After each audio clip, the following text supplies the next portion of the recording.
Sir ഞാൻ സംശയം ചോദിച്ചോട്ടെ, ഇത്ര വിവരവും വിദ്യാഭ്യാസവും വായത്താളുള്ള സാർ ഇങ്ങനെ ജയിലിലായ? മോനെ ഞാൻ ഒരു കാര്യം പറയട്ടെ. ഇതാരാ ഇത്? കൊറേ നാളായല്ലോ കണ്ടിട്ട്. ഇന്നലെ ഉച്ച കഴിഞ്ഞ് ഒന്ന് നിക്കാൻ പറ്റണ അവസ്ഥയിലല്ലായിരുന്നു. നിലം തൊട്ടില്ല, ഓട്ടായിരുന്നു ഓട്ടം. ഓഡിയോ ക്ലിപ്സ് அடுத்த எவிடன்ஸ் அந்த முக்கியமான ஆடியோ டேப். என்ன அதானே இருக்கு. സെൻഡാക്കി വെച്ചോ, പോയോടെ റൂമിൽ നിന്ന് മണം വിടണ്ട. നോക്കി വെച്ചോ. അങ്ങനെ ചെയ്തോ? അങ്ങനെ ചെയ്തില്ല, അതിലും വലുതാ ചെയ്തത്. പുറത്തു പറയാൻ കൊള്ളില്ല. ഈ ലോകത്ത് ഇപ്പൊ ഇന്നത്തെ കാലത്ത് ഒരാളെ നാറ്റിക്കാൻ വേണ്ടി ഇപ്പൊ മമ്മൂട്ടിന്റെ മോഹൻലാലിന്റെ വോയിസ് വെച്ചിട്ട് ഞാൻ ഉണ്ടാക്കി തരട്ടെ. മനഃപൂർവ്വം നിങ്ങൾ ആരും ഉപദ്രവിക്കാൻ ഞാൻ ശ്രമിച്ചിട്ടില്ല. വെച്ചോ, പോയോടെ റൂമിൽ നിന്ന് മണം വിടണ്ട. ഇതുപോലത്തെ AI വീഡിയോ അവരുടെ വോയിസിൽ കിട്ടണം. ഓക്കെ, അതിനുശേഷം ബാക്കി സംസാരിക്കാം. എന്നെ മനഃപൂർവ്വം കരിവാരിത്തേക്കാൻ കുറച്ച് ആൾക്കാർ ഇറങ്ങിയിരിക്കുകയാണ്. ഏട്ടായി കാത്തിരിക്കുന്ന എനിക്ക് നിന്നെ ഇതുപോലെ ഒന്ന് കിട്ടാൻ. എന്റെ ലൈഫിൽ ആകെ ഒരു ചീത്ത പേര് എന്ന് പറയുമ്പോൾ ഈ ഒരു തൊപ്പിയായിട്ട് ഞാൻ ഒരു വള്ളി പിടിച്ചു, ഒരു പ്രശ്നം ഉണ്ടാക്കി. അവൻ എന്നെ പണ്ടൊരു കാര്യമില്ലാത്ത കാര്യത്തിന് തല്ലിയിട്ടുള്ളതാ. ഇപ്പൊ അതിന് കണക്കെടുക്കാൻ പറ്റിയ സമയമോ? ഒരു കാര്യം മാത്രമേ എനിക്കൊരു ചീത്ത പേര് ഉണ്ടായിട്ടുള്ളൂ. പക്ഷെ അതിന് എനിക്കൊരു റിഗ്രറ്റും ഇല്ല. അതെന്താണ് ആ കാര്യം എന്നുള്ള എല്ലാ കൺക്ലൂഷനും ഞാൻ നിങ്ങൾക്ക് തരുന്നുണ്ട് യൂട്യൂബിൽ. അത് കുറച്ച് ലോങ് ആണ്.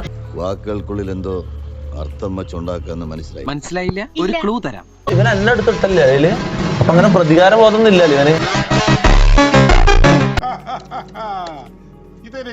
കുഴപ്പമില്ല തൊപ്പി, നീ ജയിലൊന്നും അങ്ങനെ ജയിലൊന്നും പോകത്തൊന്നുമില്ലെന്നാണ് എനിക്ക് തോന്നുന്നത്. അഥവാ ജയിലിൽ പോയാൽ ഞാൻ നിന്നെ എങ്ങനെ സപ്പോർട്ട് ചെയ്യുന്ന നിനക്കറിയോ? ആ പാവങ്ങളെ ഉപദ്രവിക്കരുത്. അവരെവിടെങ്കിലും പോയി ജീവിച്ചോട്ടെ അപ്പ. ഇനി എങ്ങനാ കാര്യങ്ങളൊക്കെ? തൊപ്പിയോട് അവര് ചെയ്തത് എന്താണ് കണ്ടോ സാർ? എന്തോ കുത്തി പറയുന്ന പോലെ എനിക്ക് ഫീൽ ചെയ്യുന്നുണ്ട് കേട്ടോ. കുത്തിയില്ലല്ലോ, കുത്താൻ പോണല്ലേ ഉള്ളൂ.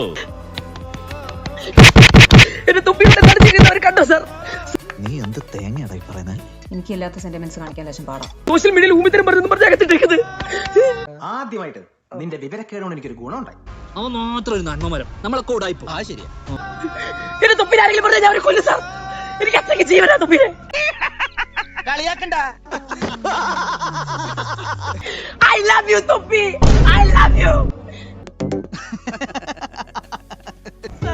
ഞാൻ മാത്രമേ കണ്ടുള്ളൂ. ഹനാൻഷ, ഇപ്പൊ ഇത് ഹനാൻഷ കാണുമ്പോ ഈ ശവത്തി ഞാൻ ഇനിയെ കുത്തും.